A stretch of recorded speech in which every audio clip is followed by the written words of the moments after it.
Hello there, it's Sev here from Three Counties Motorhomes and welcome to this video guide on the Trumatic C heating and hot water system that you see here on this classic Heimer in particular that we're in today. Now this is an older heating system. This is a legacy system essentially. It's has a much more modern counterpart, but nonetheless, if you have a vehicle with this video guide will teach you the operation so that you know what you're doing. Now for more advanced troubleshooting or anything like that, please do refer to the instruction manual supplied with your vehicle. This will just cover the basic operation, basically what these controls allow you to do.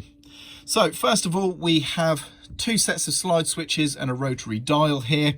Now over here, we get to choose what mode we're going to operate in. So the dot, the middle position that we're in currently, that is off. Nothing is on.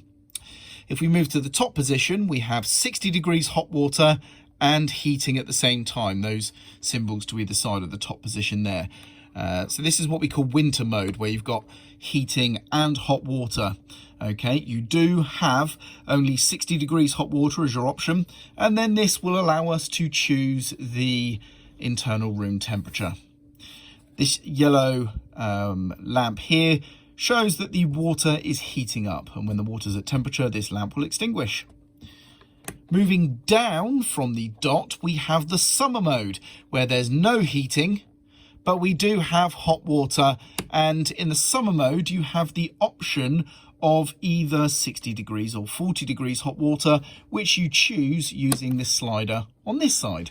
Now, whilst there is still a green LED here, this dial has no effect because we do not have heating on the summer mode.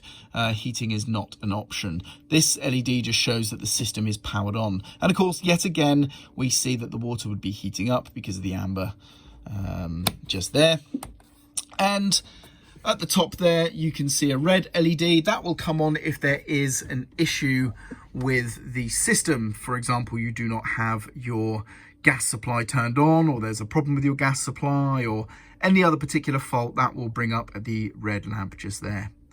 So there we go. That hopefully explains how to use this system. At a first glance, it can be a bit confusing, but it's actually very, very simple and easy to use.